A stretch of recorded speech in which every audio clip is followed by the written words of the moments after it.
Our brain is programmed to think fast. That's our spontaneous reaction, to think fast about things. And we don't always come up with good solutions when we do that. Welcome to the Best New Ideas in Money, a podcast from MarketWatch. I'm Stephanie Kelton. I'm an economist and a professor of economics and public policy at Stony Brook University. And I'm Charles Passy, a reporter at MarketWatch. Each week, we explore innovations in economics, finance, technology, and policy that rethink the way we live, work, spend, save, and invest. In today's book club episode, we're going to talk about so-called megaprojects. Think skyscrapers, bridges, subway train systems, and Olympic stadiums. I'm curious, Stephanie, so how do you define them as mega? Well, I don't, but our guest today defines them that way because they cost north of $1 billion to build. Okay, well, I think I'd agree with that. $1 billion sounds pretty big. Yeah, and they have something else in common, these enormously expensive projects. They almost always go, well, wrong, meaning they go over budget, over schedule, or they don't provide the benefits they were intended to.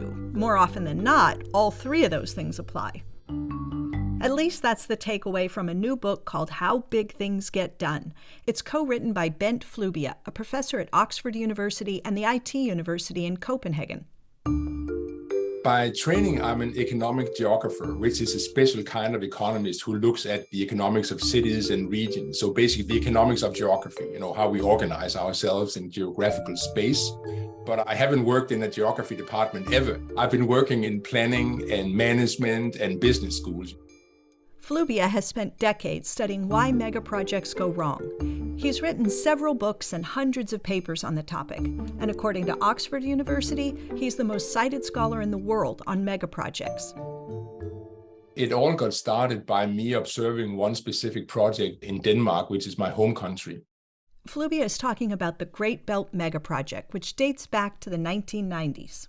This was a project connecting Denmark with continental Europe, including at the time the longest suspension bridge in the world, and the second longest underwater rail tunnel. So really big project.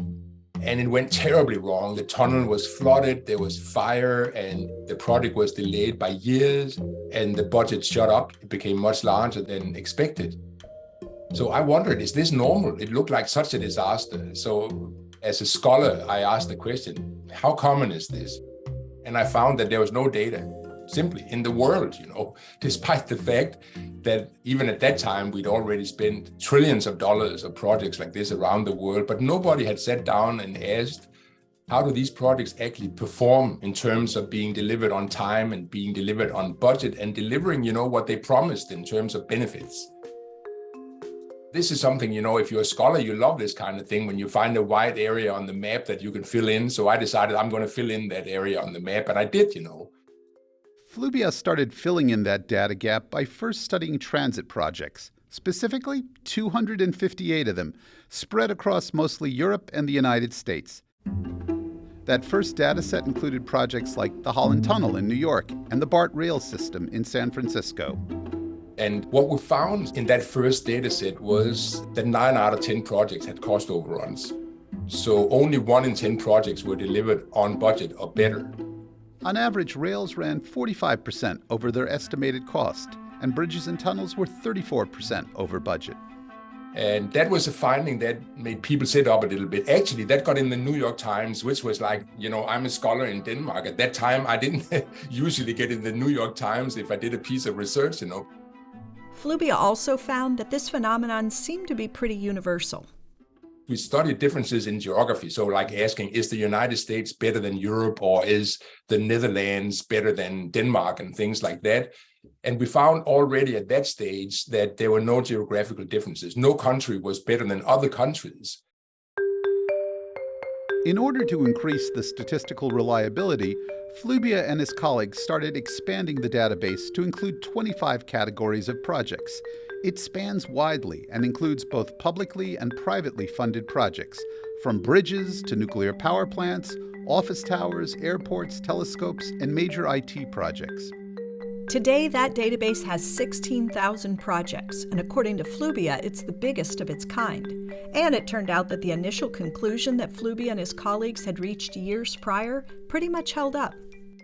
And we've developed something we call the iron law of projects, which is over budget, over time, under benefits, over and over again. And that's statistically a very strong law. So that means if you're doing a project, you're up against the odds that you are very, very likely to be over budget, over schedule, and under benefits.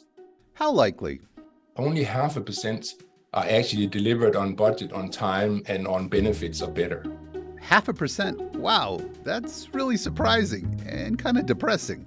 Yeah, that means only 1 in 200 projects pan out the way they're supposed to. We're going to get back to why these mega projects keep going wrong in a moment, but first I want to share a few examples from the book. California's bullet train connecting San Francisco to Los Angeles appears to still be out of reach financially. Over budget and behind schedule, California's high-speed rail project is running out of money. The California High-Speed Rail. The initial idea back in 2008 was that in 2020 there'd be a train between Los Angeles and San Francisco built for the price of around $33 billion. The new High-Speed Rail Authority's report showed the estimated cost of the entire vision has ballooned to $128 billion. So from $33 billion to the most recent update of $128 billion. Current project, as planned, would cost too much and respectfully take too long. There's been too little oversight and not enough transparency. Right now, there simply isn't a path to get from Sacramento to San Diego, let alone from San Francisco to LA. I wish there were. In 2019, California's newly elected Governor Gavin Newsom announced that he was scaling back the project, and the bullet train would be operating on a much shorter route than first envisioned, between two smaller cities in the Central Valley, Bakersfield and Merced. Estimated time of completion, 2030. And we've got another example from the book. This time it's from the tiny pool of projects, the 0.5% that didn't go wrong. I expect quite a few of our listeners have looked up at its towering heights, Charles. I see it every day from my apartment window. Oh, wow, you have a nice view. It's the Empire State Building in New York. It was opened by then-President Herbert Hoover on May 1st, 1931, exactly as scheduled, and the building was 17% below budget. So what happened with the Empire State Building? Well, first of all, there was a bit of a race between the folks building the Empire State Building and the folks building the Chrysler Building, so that might have been a factor, but Flubia, he thinks about it a different way. He thinks this all has to tie into a certain philosophy of how to approach these mega projects. He calls it think slow, act fast. One cognitive bias we have is that we think fast. This is actually the title of the most famous behavioral psychologist of all, Daniel Kahneman. He wrote this book, Thinking Fast and Slow, and he documents, and like many other behavioral economists and behavioral scientists have documented, that our brain is programmed to think fast. That's our spontaneous reaction, to think fast about things. And we don't always come up with good solutions when we do that. Obviously, it's a great thing if you're being chased by a wild animal or something. Like in evolutionary terms, we need to be able to think fast. So it's not a surprise that we have the ability. Otherwise, we probably wouldn't be here as a species. But if you're making decisions that are not about surviving here and now, but about investing billions of dollars or, buying a new home or whatever it is, it's actually not a good idea to think fast. And this is very well documented. If you do that, you end up with inferior solutions. We have taken that think fast and slow thing and reformulated it a bit. So because we look at actually delivering projects, building projects, not just thinking about them, but also doing them. So therefore, we say that the rhythm of a successful project is think slow, act fast. If you think slow, in order to act fast later, you start with a crucial step, taking the time necessary to formulate the idea and then getting everybody on board with the plan. And once you've done that, once you know what it is that you want to deliver, then you got to think backwards, as it's called. Then you think backwards through the process of delivering it. Like, what are the steps involved? Where do we start? And what are the steps after that will actually deliver the end product that we've set out to do? Flubia says a big part of that is building models, creating simulations, and devising test after test in order to experiment with different solutions. Once you've done that, then it's time to act fast. And because you thought high quality and you tested and tried your ideas and so on, now you can act fast. And that's how you get successful delivery. Now, being slow in the beginning might not sound as compelling as acting fast, but if you act fast to start with, you're bound to be slow eventually. It just happens at a later and much more fraught stage. If you think fast, then you're forced to act slow later because there'll be so many things that you overlooked and they don't disappear. It's like the law of physics still applies. So if you overlooked things and if you underestimated your budget or you underestimated your schedule, that's going to come back and haunt you as budget overruns and schedule overruns. And that's exactly what we see in the data. Apart from the basic instinct to get going on projects, Flubia says that huge projects are also impacted by the power plays that surround them. One example, think about how often mega projects involve politics. So one of the reasons that projects are rushed is that politicians like nothing better than to cut a red ribbon, because those are great photo opportunities and that gets you in the media. And that's most definitely a central part of the game as a politician. You want to be in the media. Another important reason why mega projects go wrong, Flubia says we tend to underestimate, well, a lot of things. The most dominant and the most pervasive cognitive bias, according to behavioral scientists, is optimism bias. Everybody knows optimism and everybody has been optimistic, in their lives and know the consequences. If you're optimistic about how early you can get to a meeting and it turns out to be wrong, hey, that's a bummer. You're late for the meeting. And everybody has tried that. And underestimating traffic, how bad the traffic is getting across town. And this also exists in big projects because it exists anywhere where people are making decisions, there's optimism. But rest assured, an optimistic attitude does have its place in mega projects.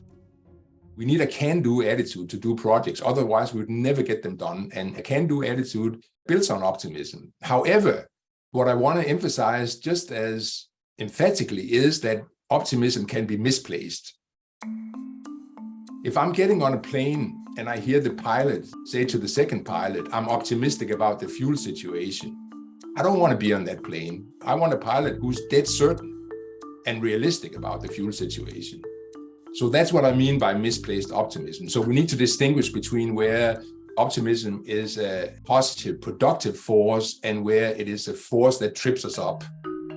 Charles, I don't know if you've ever been involved in a mega project, but have you ever underestimated the budget for something like a wedding or a major home renovation project?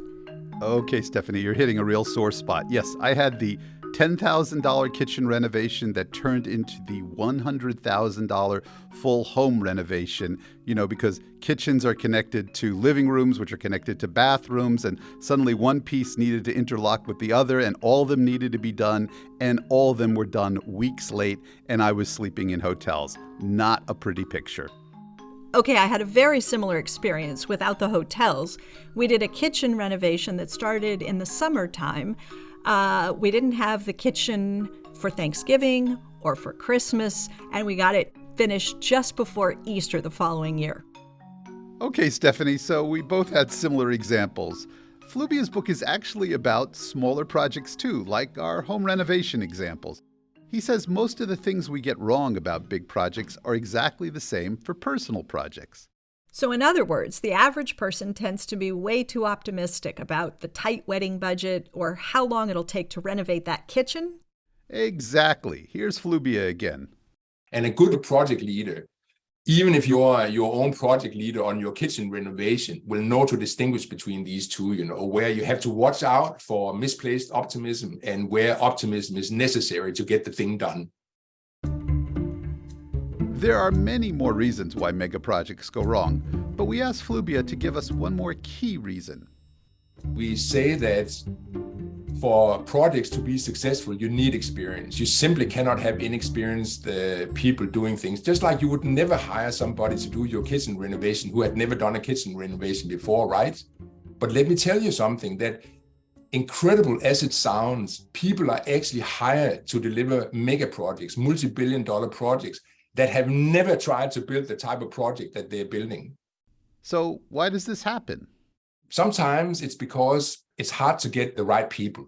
This is a labor market that is under a lot of pressure. We are building an insane amount of projects in the world right now and have been for some decades. So sometimes you need to hire people that have tried something similar, but not exactly this. So one example from Canada, a project that I was an expert witness on. Canada was building this multi-billion-dollar hydroelectric dam, one of the most difficult types of projects to build, our database shows. And they couldn't find somebody who had built a hydroelectric dam before.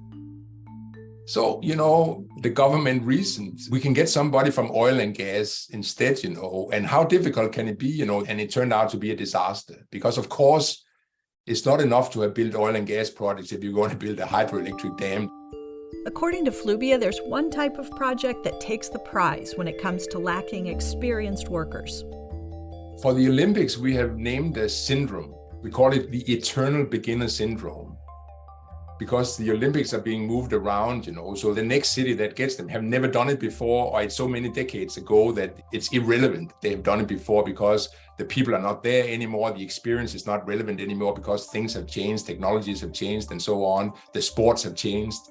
And when we look at the numbers, this is like terrible. I mean, the numbers for the Olympics are awful. The average cost overrun is like 170% for all the projects that we have data for since the 1960s. So whether you're planning a kitchen renovation or building a subway system, you're bound to get it wrong. We asked Ben Flubia, how the heck do we get it right? That's after the break.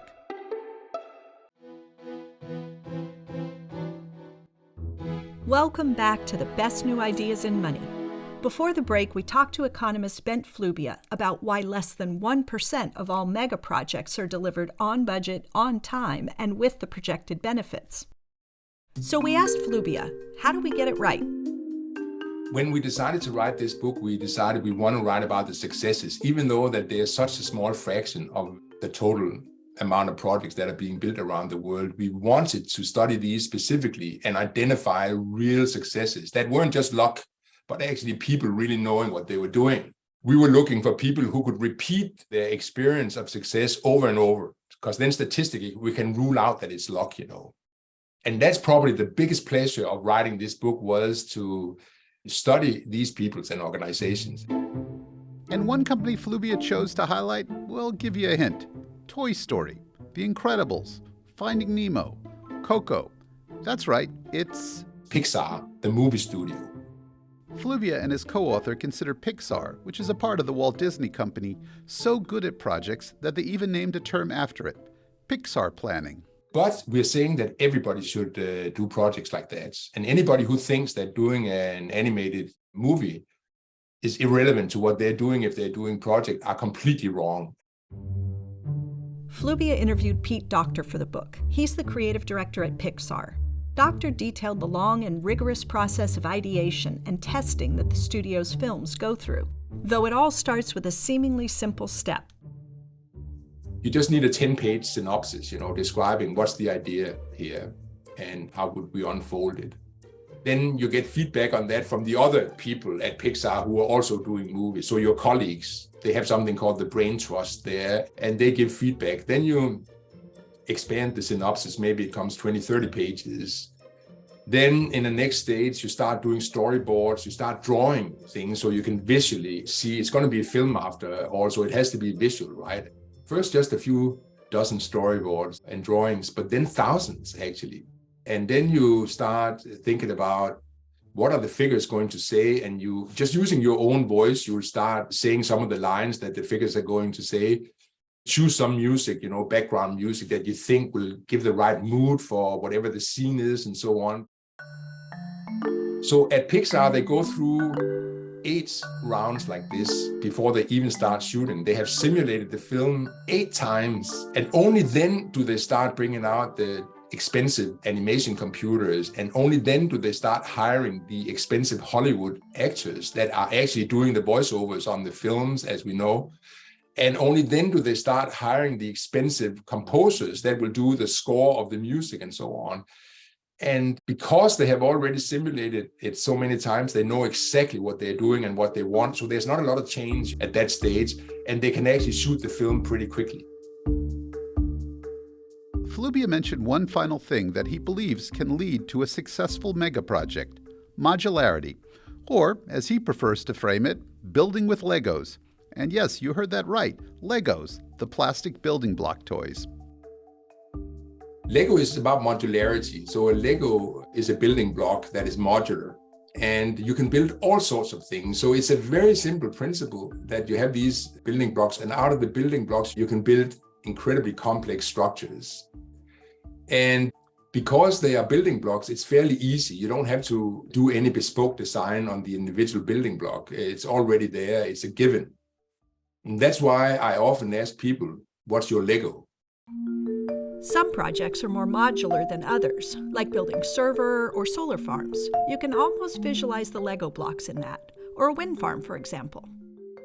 So the individual wind turbine consists of 4 Legos. One is the foundation, one is the tower, one is the nacelle. This is the top thing where the turbine itself is. And then you have the wings that you click onto the nacelle. These 4 elements, foundation, tower, nacelle, wings, you click them together and you're in business. It used to take months to build a big wind turbine. Now it's done in one day. They're not built anymore. They're just assembled, just like Legos.